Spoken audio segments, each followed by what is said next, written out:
Hello and welcome to From the Office of the Provost, a podcast that highlights exciting activities and initiatives in the Office of the Provost or university-wide that bolster and enhance our collective vision for growth and transformation. I'm your host, Provost Joe McCarthy, and today I'm joined by Tony Delitto, Associate Provost for Digital Education. Tony heads the Center for Excellence in Digital Education, more commonly referred to as Pitt EDGE. Pitt EDGE drives the university's strategic vision for online, hybrid, and continuing education, collaborating with schools to support the full life cycle of program development and online learners. As Tony knows, in consultation with Chancellor Joan Gable, we engaged in a year-long dialogue with the academic leadership team, as well as with additional experts across campus and beyond. As a result of that work, Pitt EDGE was created to develop and enhance Pitt's educational efforts in the digital space. Pitt EDGE aligns deeply with the plan for Pitt 2028, as we embrace our collective commitment to cultivating student success, especially as we seek to significantly broaden enrollment in general and graduate enrollment, in particular, by 2028. Before joining the Office of the Provost in October 2024, Tony served as Dean of the School of Health and Rehabilitation Sciences for 9 years and Chair of the Department of Physical Therapy for 21 years. There, he increased graduate enrollment with his strategic initiative to launch the school's first online and hybrid programs.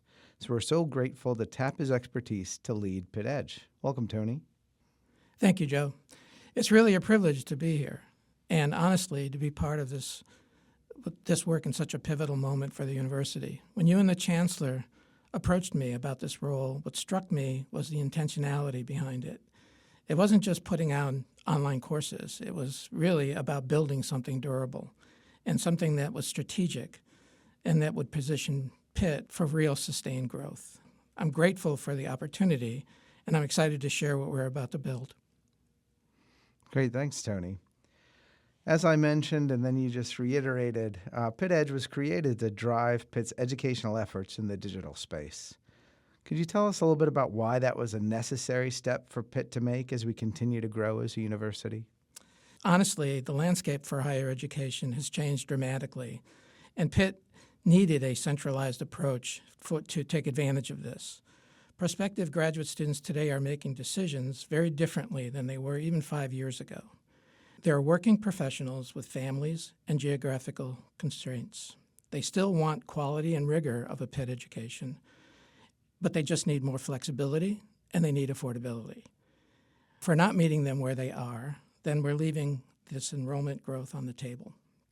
But you can't just put programs online and just hope for the best.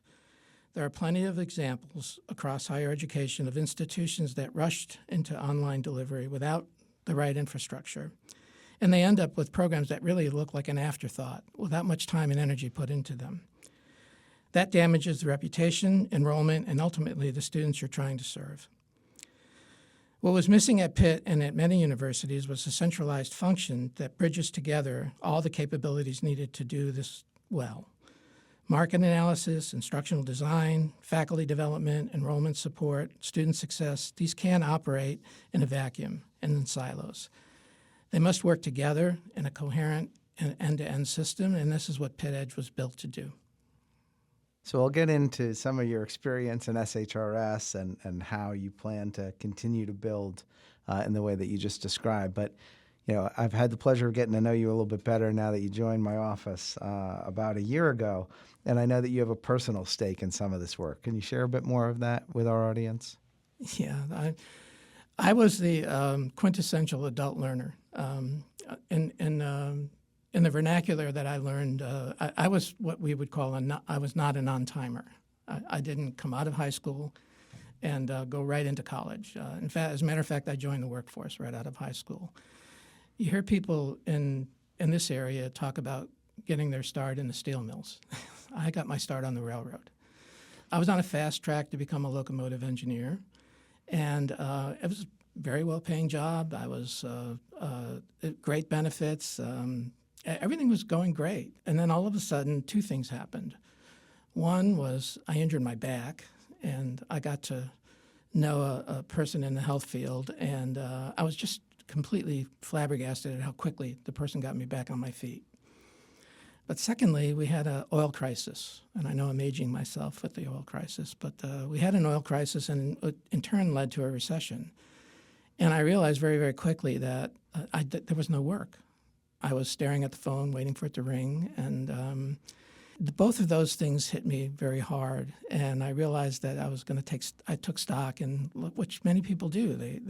They get into a job and they realize, well, this may not be the right thing. And then I realized I was 3 years out of high school, and going to college was very intimidating for me. So I needed to get back into the swing of things, and I started taking community college courses and things like that. At that point, I realized what an adult learner is up against because I was still working. I mean, even though the work had slowed down a lot, I still had the constraints of work, and I can't imagine the constraints I would have had I had a family, and trying to balance all of that. I never forgot those experiences, and I finally had to leave the job to go to school full time. What about the people that can't do that? What about the people that really they still need to work, and this comes all full circle to Pitt EDGE. We're trying to reach that adult learner. We're trying to make a Pitt education affordable, accessible, and also flexible, so that we can best accommodate people, bring the education to the person where they are. Yeah, thanks for sharing that. Mm-hmm. I know a lot of what you just talked about will resonate with our audience. We've been talking about transfer enrollment in some of these podcasts, and of course, helping adult learners is right in there. As an engineer myself, the locomotive engineer bit resonates with me personally, too. I might have to start calling you Casey Jones every now and then. So anyway, getting back to the business at hand, I'd like you to talk a bit more about your expertise in SHRS and the strategic model that you built to launch those very successful online and hybrid programs while you were there, and how that model has informed what you're doing in Pitt EDGE. Yeah, I'll start out by saying that I'm not formally trained in online education or any of those areas.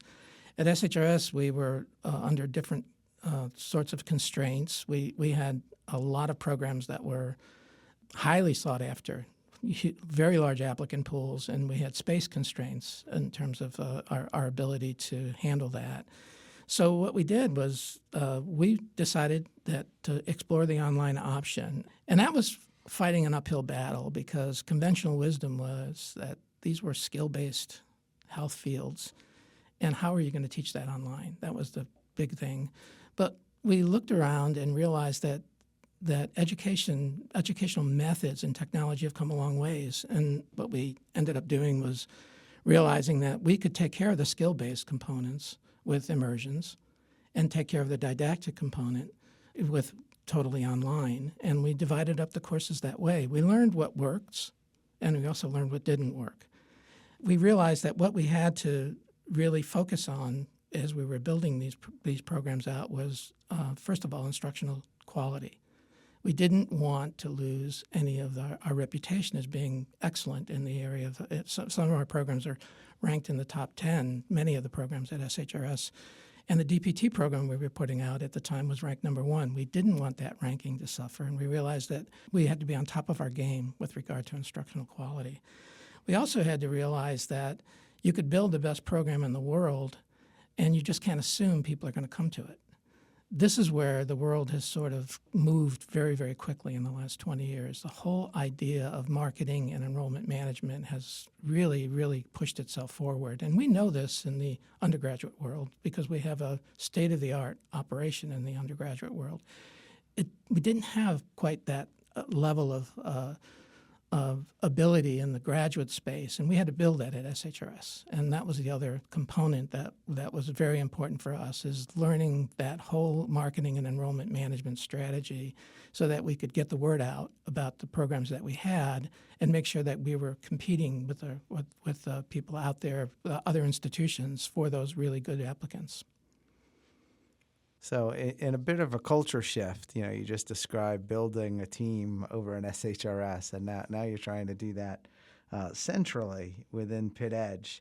So you've made some strategic talent shifts to staff this new center. Could you tell us a bit more about how you've built your team? Well, I mentioned the instructional design and the quality of instructional design, and we really needed to bring that know-how to EDGE. And luckily, we had a critical mass of instructional design within the Center for Teaching and Learning. And as you know, we've been able to work with Center for Teaching and Learning to combine that talent. But we also brought the know-how that we had from SHRS with regard to some really standardized processes to put in place, especially in the area of instructional quality. And we wanted to make sure that all programs put out by EDGE were all subjected to the same quality standards. We also realized that to have a brand, we had to have the same structure across different programs, and that was really, really important to us. And I think we found out later is that instructors like that too. And most importantly, students like that. Students like to go to a course, see a structure, and not go to the next course and see something totally different. They want to see things the same way, and we learned that at SHRS, and we're bound and determined to keep that going within Pitt EDGE. And then secondly, what we needed to do was have a leader in the instructional design area who understood these processes as well as understood instructional design. And we have that in Ray Mancia. We brought her over from SHRS, and she's just doing on a larger scale what she did for us at SHRS. Secondly, we had to have the enrollment management.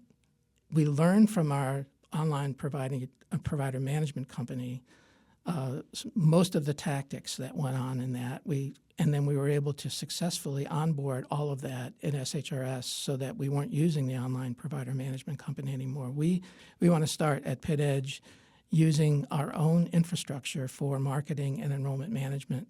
And we brought over Natalie Bainey, who has really orchestrated this plan for us. And we have a 3-year plan to put ourselves on the map with a state-of-the-art marketing and enrollment management system within Pitt EDGE.